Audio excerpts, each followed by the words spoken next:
Go ahead, Charlie. It's all yours. And don't Okay, forget. let me share screen here. Right. Let's see if I can get my briefing up.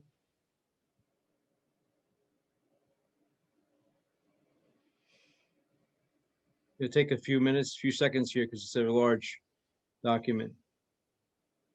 Do you see it? Yes. Okay. Okay, good afternoon. My name is Charlie Cebula, and I welcome the opportunity to provide this brief on Dr. Walter S. McAfee, an important pioneer and hidden figure who played a critical role in the success of Project Diana. I would first like to thank both Diana McAfee and Cindy Cebula for the contributions of their dad to our great nation. I worked at Fort Monmouth for 38 years, and I know lots about Dr. McAfee's contribution to technology in support of our warfighters. I'm also a ham operator, and I know that Mr. Cebula was not only a contributor to Project Diana, but also his support and dedication to ham radio. We heard about E.K. Cebula and Colonel DeWitt, who led the project, but it took the efforts of a savvy physicist and mathematician to perform the required mathematical calculations that made the success of Project Diana possible. And there's a picture of Dr. McAfee, who passed away in 1995. Okay, I'm going to go over this little outline. We'll talk a little bit about hidden figures, and we'll talk about that. Dr. McAfee's background education, how he really was a hidden figure. We'll talk about Project Diana radar, which you may have already heard a lot about with the presentation of Mr. Edwin Armstrong's radar, which was used in the project. And then we'll talk specifically about the two contributions to Project Diana, which was the use of the radar equation to prove feasibility of bouncing a radar signal off the moon, and the use of Doppler calculations to ensure receiving return signal back to Earth. And then we'll go over a summary and conclusions. Okay, so a number of you might have seen the movie Hidden Figures. It was put together in 2016, and it was dedicated to memorize the efforts of Katherine Johnson and two other famous technicians, Dr. Dorothy Vaughan and Mary Jackson, who worked on the space program. And they were involved with the trajectories of some of the major space flights, including John Glenn's calculation. And what happened was their computers were just coming into vogue. And John Glenn said, look, if Katherine Johnson does the calculations and it confirms what that computer says, I'm going up there. So they had a great emphasis. And I think what happened was after World War II, there was a great recognition that African Americans were great contributors to the space age and to technology. And that was a great opportunity. This is a little bit of background on Dr. McAfee. He, like Katherine Johnson, grew up in very humble beginnings. He was born in 1914 in Texas. His mother was an educator. His father was a carpenter and minister. He was the second of 9 siblings, very similar to Katherine Johnson. Graduated high school at the age of 15, which was amazing. Got his BS in 1934, and graduated from Ohio State with a master's, and graduated from Cornell with a PhD, and he taught mathematics up until the time he was picked up in 1942 by the U.S. Army on including Project Diana. Now, this is a short video I'd like to show you. This really proves that Dr. McAfee was sort of a hidden figure, and it talks a little bit about the Project Diana. It's in the voice of somebody else, but it's his words.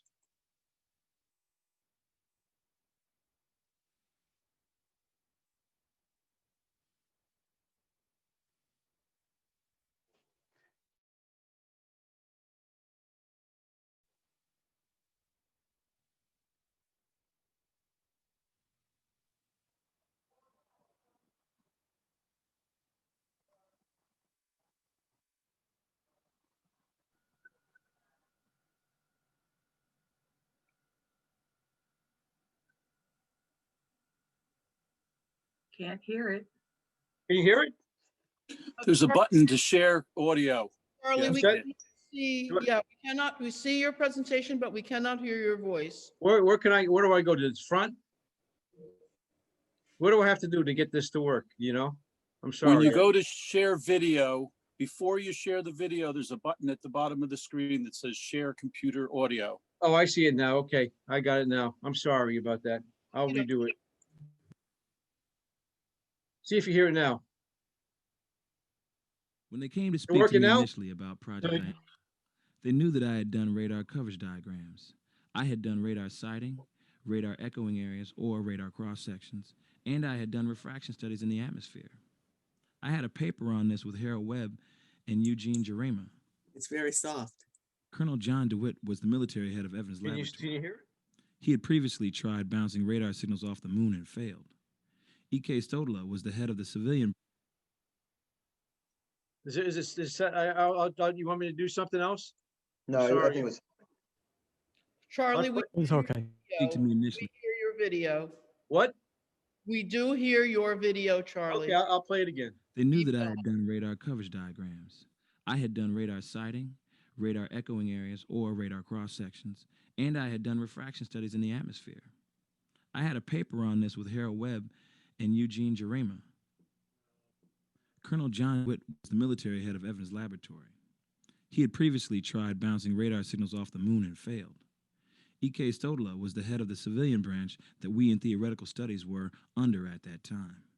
I computed a radar cross-section of the moon, a radar coverage pattern, and distance to the moon so that they could tell how big the signal would be when it returned. It turns out that they could have detected the returning signal with the previous computations. However, the distance from the moon would have to be greater. Somehow, they seemed to have discounted the mathematical value of this, but they were thrilled when they found out it was close enough. The press release was sent out in January of 1946 and appeared in the New York Times. First radar signal to be bounced off the moon. But I was not mentioned. A paper was written and published that included most of my work, but I was not mentioned. There were a lot of technicians who cried that they weren't named in that paper either, and that they should have been. I was really annoyed when I heard the news reports had found those statements and later read the paper. All of those who were mentioned in the newspaper and that first published paper landed very good jobs after the war. When they came to Fort Monmouth to take pictures, my office wasn't down in the area where the transmitter and antenna were located. Those who knew they were going to come back for pictures went down to get in them and said nothing to anyone. A lot of people say that the work I was very much a part of, bouncing and receiving radar signals off the moon, heralded the U.S.'s ability to launch manned spacecraft. I don't discourage those comments. My whole feeling is that without radar to the moon, they could still have done it if they had been pressing the business of missiles. Like the V-2 that the Germans fire. Just keep building those things and getting better, you could have still done it. But as I say, if people say that this heralded the space age, then I say fine. Okay, here's just a picture that we just talked about, and Dr. McAfee was part of the theoretical studies group, as you can see. Okay, so as far as the equipment was concerned, as you probably learned, Edwin Armstrong's radar was used, crystal control receiver and transmitter. There was some stability issues regarding the Doppler effect, and we'll talk a little bit about because the fact that the Earth and the Moon are moving at, and basically there's a difference in the return signal. Okay, here's the major contributions, and one of the major contributions was the coefficient of reflectivity of the moon, meaning what portion of the signal that hits the moon will bounce back towards the Earth. And his team developed that coefficient of reflectivity, very important calculation. I'm still trying to get some more information on exactly the study, but we do have the number. And if anybody has some more information on that, I would certainly appreciate it. But it was a great study because it helped to define what was needed in order to be able to, in terms of the equipment, making sure that the equipment was capable of receiving a signal back to the Earth. The other part was the impact of Doppler effects on frequency. Okay, as we know, the moon and the Earth are revolving, and this caused a requirement for adjusting the frequency of the radio or receiver at the Earth's end because of the drift. Okay, so the coefficient of reflectivity, as we know that on the moon, there are a number of mountains and vegetation. And so that if you think about the moon as a disk, okay, or a circle, there's vegetation and there's mountains, and some of that will not reflect the radio wave or the radar wave. So if we first of all think about what the area of that circle would be, it would be pi times d over 2 square, radius squared. And based upon the dimensions, we were talking about 3,664,000 square miles for the circle. The Project Diana, Dr. McAfee calculated that 17.66% of the surface area of that moon would be reflective. So based on that, we would assume 124 square miles. Okay, and we're going to use that coefficient, that sigma there, into our radar equation to determine feasibility of bouncing the signal off the moon. We're going to go through that in the next set of slides. Okay, so think about the Earth as a basically a point and a sphere around it. Okay, we reach the moon. There's a radius of that sphere from the Earth to the moon, and that's the distance, okay, to the moon. The power density would be the power of the transmitter times the gain of the amplifier. That would be the effective power divided by the surface area of a sphere, which is 4 pi r squared, where r is the distance from the transmitter to the target, which would be the moon. Okay, if we multiply that times the sigma we found out in the previous calculation, we would come up with a we would include that.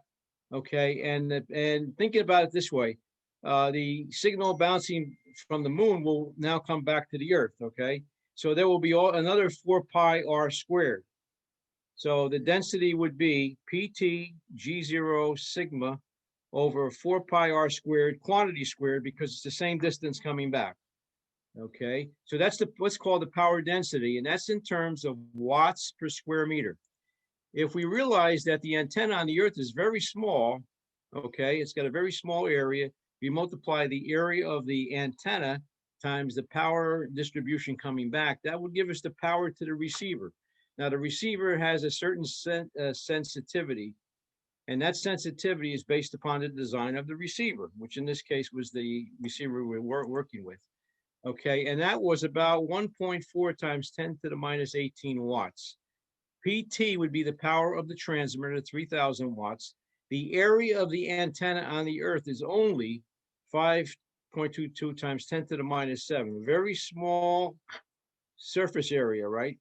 And the gain of the transmitter would be, in this case, of the antenna for the transmitter is 250 times what the power of the transmitter is. The 250 times 3,000. We substitute all those calculations in and we solve this equation.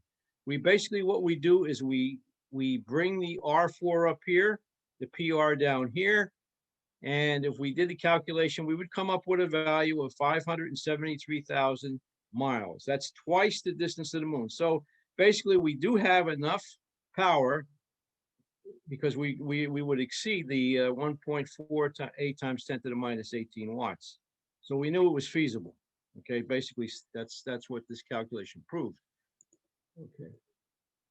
Okay, the next part of this was the Doppler effect, and you probably had heard this, I think, in an earlier discussion with I think the first discussion this morning about the radar, is that if you think about a car moving in an observer 1 and 2, observer 1, as the car goes away, the signal frequency gets lower. Okay. As you get closer to observer 2, the frequency increases. So there is effect based upon where you sit and how it's related. So what we found out is that the Earth revolves on its axis, the moon rotates on its axis, and based on moonrise and moonset, the maximum variation would have been for the Earth rotation of 795 miles per hour, 185 miles per hour for the moon, So if you add those two together, that's about 198 miles per hour difference, okay? We'll take that calculation now and use it to calculate the actual difference in terms of miles per second. So we have 980 miles per hour times 1 hour per 60 minutes times 1 minute per 60 seconds. That comes out to be 0.273 miles per second. That's the difference. Now, radio waves travel at a speed of 186,000 miles per second. So the difference, if you think about it from a percentage perspective, would be 0.273 divided by 186,000. The radio wave has to travel two ways, right? It's got to go to the moon and back. So we multiply that by 2, and we multiply by the frequency of the radar, which was 115 times 10 to the 6, or 150 megahertz, 15 megahertz. That tells us that the frequency drift would be about 336 hertz. Now, the receiver had a bandwidth of 50 hertz. So if you had a center frequency there, you know that because of this 336 shift, if we just kept it where it was at a center frequency without changing that, we wouldn't be able to receive the signal. So we had to be able to shift our frequency by 336. So that was something that had to be known ahead of time to be able to get a successful moon bounce. Okay, so Diana project was a significant event. It was the birth of radio astronomy. Later used to map other planets, a precursor to the US space program. It demonstrated the feasibility of Earth to moon communications. It demonstrated terrestrial radio signals could penetrate the ionosphere for space communications. It opened the possibility for space exploration. And as we know, Diana, the two Dianas were named after the Greek and Roman gods for the space program. Okay, I want to play this short video because I think this is a good video that captures the recognition to Dr. McAfee for all his efforts. And that includes not only his effort on Project Diana, but also his efforts at Fort Monmouth and in various areas working in the sensor and reconnaissance area. This was the dedication of the Belmar Post Office, which occurred in 2019. And I'll play this short video. I thank my friend from Montana for yielding. Gentleman from New Jersey is recognized. And for he and the ranking member for their support for this important legislation. It is an honor to bring H.R. 3655 to the House today to designate the facility of the U.S. Postal Service located at 1300 Main Street in Belmar, New Jersey, as the Walter S. McAfee Post Office Building. Dr. Walter McAfee was a scientist, educator, and advisor to the U.S. Army Communications Electronics Command and the Fort Monmouth community. Mr. Speaker, I reached out to the leaders of Information Age Learning Center, also known as InfoAge, several months ago, and asked them if they could recommend a member of their community whom they believed ought to be honored in this way, and they recommended Dr. McAfee. I had a problem with the link here. They gave me a problem. As some of you may know, InfoAge has been the leading organization preserving scientific We can hear you. information and communications located at the former Army Camp Evans and a subpost of Fort Monmouth. Dr. McAfee was instrumental in the success of Project Diana, an effort by scientists at Camp Evans to pierce the Earth's outer atmosphere with high-frequency signals, in other words, radar. It was his mathematical calculations that enabled the team to bounce the first radio signals off the moon's surface. Without the success of his calculations that allowed for communication to occur between Earth and space, the achievements of launching the satellites into space or sending a man to the moon would have not been possible. It is the achievement of this extraordinary man that actually helped launch us into the space age. During his time at Fort Monmouth, Dr. McAfee also developed sensors which were used to detect and track enemy movements during the Vietnam War, and served as director of a NATO study on surveillance and target acquisition, high-priority technologies during the Cold War. Dr. McAfee was the first African American to be promoted to GS-16, a super-grade civilian position in the U.S. Army Materiel Command, AMC, and to be inducted into the AMC Hall of Fame. Throughout his lifetime, his achievements were recognized through dozens of awards and honors he received for his contributions to science and to the defense of the United States and our allies. He was known for his love of learning, his high ethical standards, and a great sense of humor. He passed away in 1995 in Belmar, New Jersey. He and his wife Viola were married for close to 54 years and are survived by their daughters Diane, Mercedes McAfee, and Marcia Barra Morris. I'm thankful to my colleagues for their support, anticipated support for this legislation. I yield back the balance of my time. I think that was a great dedication to Dr. McAfee for all his efforts, and I really applaud that. And again, as we, in summary, Dr. McAfee was truly an amazing pioneer and hidden figure in New Jersey. The support of his parents and his drive were key ingredients for gaining his goals and objectives. His work on Project Diana was paved the way for U.S. space exploration, and his work and life offer young students a great model to emulate and achieve their future goals.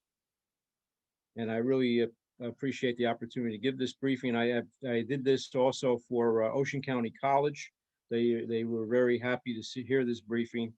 We're doing a bunch of different briefings on special people, and Dr. McAfee is certainly that special person. Any questions?